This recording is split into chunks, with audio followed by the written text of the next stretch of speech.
we have more reactions trailing our leading story tonight. The People's Democratic Party has welcomed the former Vice President Atiku back into its fold. The party described Mr. Abubakar's announcement of return as, quote, a welcome development. In a press statement, the party says, "We are indeed glad that he has realized the unbridled lies and deceit of his former party, the All Progressives Congress. The PDP remains his home, a house he was part of building and which he helped to nurture. We believe his return will add value in the process of rebuilding our party to greater heights." The party went further to say that the return of the former vice president is a milestone recorded by the current leadership of the PDP in its quest to reconcile, rebuild and restructure the PDP ahead of the 2019 general elections and beyond. The PDP adds that it is extending an invitation to all those in the APC who are willing to rejoin the opposition party. The Anwai communities in Esako West local government area of Edo State have bemoaned the harsh living conditions they've been enduring as a result of the poor state of social amenities, including a power outage which has gone on for over a year now. Some residents also alleged that the Benin Electricity Distribution Company has not been fair in its transactions with the communities. However, this, according to the management of the BEDC, is largely untrue. Our community report tonight takes a look at the plight of the residents.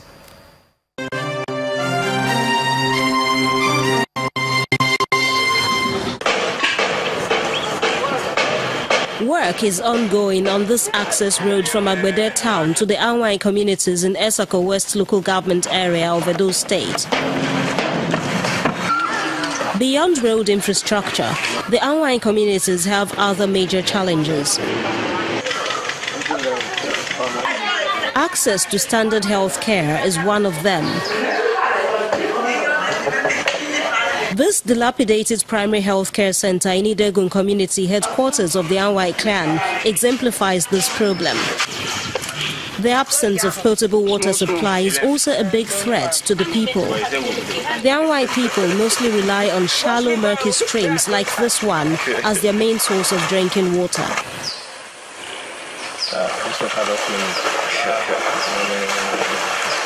You no drink, you will die. You drink, trouble. What are we to do? Because we have no other way. We have no other way. We are suffering. Both water, light, everything. For the Anwai communities, a power blackout, which has lasted over a year now, has increased the hardship the people experience. Economic activities, according to them, are at their lowest ebb, leading to urban migration. The people are suffering. You can see if you look at the community, you find out that most of them, they are predominantly farmer, and those that have machine to grind rice and cassava, due to the depressed economy, they are not be functioning the way you ought to have been functioning. The people at Agbede, we ask them, you people are the people walking along this our line. Why don't you tell the people that we don't have light? Then they continue to build us. That is how they do it. Even in any of the transformers, they have meters. They don't work towards the meters. The power distribution company refutes the assertions, promising a speedy resolution of the issues. Anwai's case is not an exception. They've been out for a long time, so they should come to the office to discuss the mode of payment and also to enable the office to look into their network to find out if all the material, the conductors, the transformers are healthy, having been out for quite a long time. The poor state of social amenities in the Anwai villages continues to pose a big problem, but the community leaders insist that the resolution of the power supply issue is top on their wish list.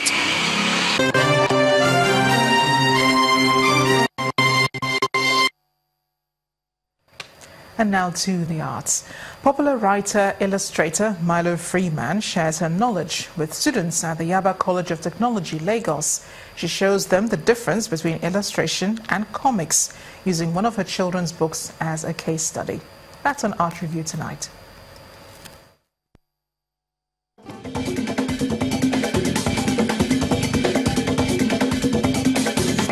If you have some pencils and paper with you, I wanted to give you a little assignment, and maybe we can go over them together. We'll see how much time we have left, but that would be nice to see what you can pick up from my little lecture.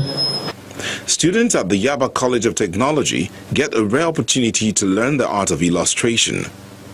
Children's books are used as the example, and the tutor is full-time writer-illustrator Milo Freeman, who grew up in The Hague and lives in Amsterdam.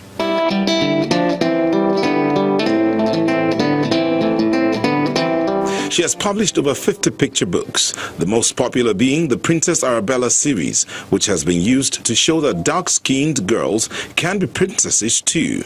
Bridging racial lines and that drive to tell personal stories is the inspiration she needs and shares with these budding artists so they can understand where every art begins. Whether you do sculpture or painting, everything starts with inspiration. And for me, a lot of inspiration comes from my childhood, from my direct environment, my family. I made a lot of stories about my children. So inspiration, of course, is a very important thing. They go back to the foundation of art, not just the drawings, but the sketching, which should not be taken for granted. Sketching is really important, and you cannot start, drawing your figures before the sketch is really good. So the sketching is really important. Then Milo reels out all the things to take note of before one begins illustrating, leaning on her own experience and how it has shaped her works. The correlation is displayed on a projected screen. The picture on the left is a childhood picture of myself with my teacher, a teacher I really loved, and all the children really loved her. And as you can see on the other pictures on the right, whenever I paint or whenever I illustrate a teacher, it's always the same teacher. It's the teacher from my childhood because she was so dear to my heart. Another contemporary artist, Adeola Balogun, is here to share his perspective on how to approach art. It's important for you to know your composition very well, and when it comes to art, we're talking about creativity. You'll discover that for you to be authentic, your environment matters, because one way or the other it will have an impact or impact whatever you're coming up with, be it in music, painting, sculpture, whatever. This is just the beginning as far as I'm concerned for some of you that want to explore illustration, right? You can actually, delve into different aspects, be it children, adults, animals, whatever. With this hands-on experience shared today, these students are expected to take the lessons that would help them understand their craft better.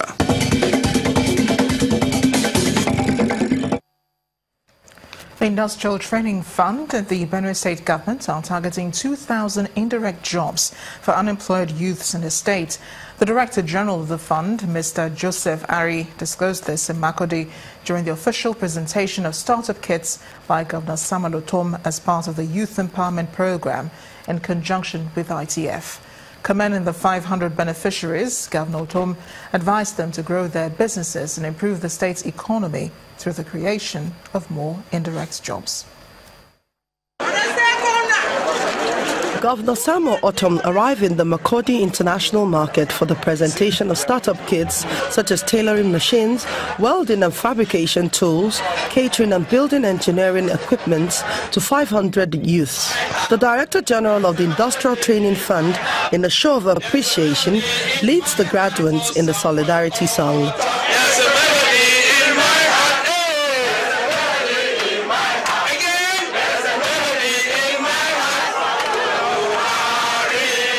This is immediately followed by a message from the ITF boss. Today in the whole world, skills acquisition is the best thing to be given to any individual. The jobs, the white-collar jobs, are nowhere to be found again. His Excellency has not only taught you how to fish, he has even given you the fish. So it's left for you to go out there and make life meaningful for yourselves. Governor Otom then makes the official presentation to the youth with the charge to develop their trade, while the program desk officer speaks on the indirect job expectation. Most of you here, when you start, I trust and believe God, that your business will expand.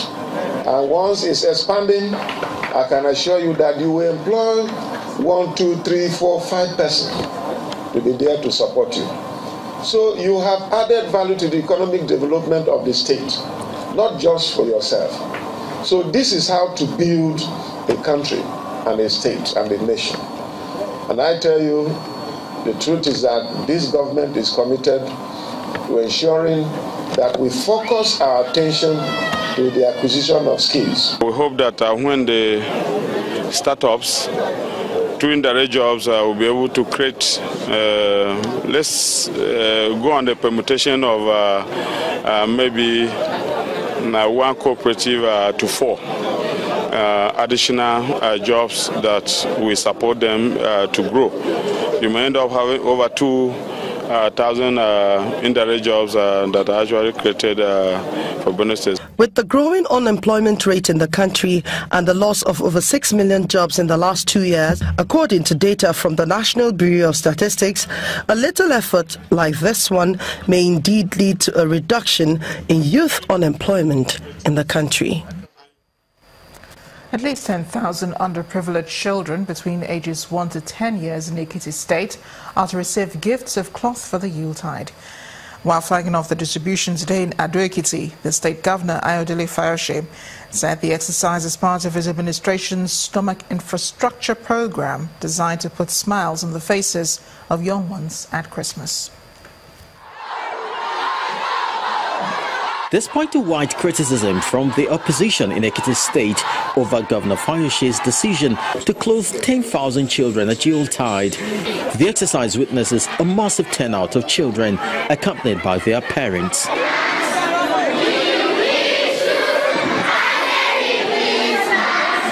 It's a beehive of activities as tailors put in extra effort to churn out more wares, with the governor supervising operations and attempting to try his hands on one of the machines.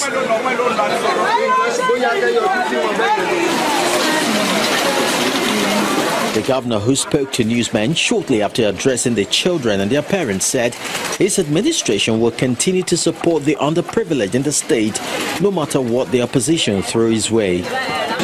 You don't ask the pilot how he flies. You entrust your life. Same thing, they have entrusted their future in this space of 4 years in my care, in my hands. And if they are happy, whatever the opposition is saying is ranting. The actual people in need are the people you see here. And this we are taking from here to all the 16 local government areas. I mean, these are things that make the children happy, that makes their mother, they have sense of belonging. As for the beneficiaries, what Governor Fayose brings to the people is very commendable. I feel endowed because he's a kind of man that thinks about we, that we are not up to grade, but I feel it's okay. If we see many governors have been emulating something like this, you will see that people will be relieved about the burden of buying clothes for their children yearly. The high point of the event sees the governor personally helping some of the children into their new outfits. Still ahead on the news at 10, Manchester City continues its unbeaten run in 15 Premier League games with another stunning performance against West Ham United. More coming up in sports news. Stay with us.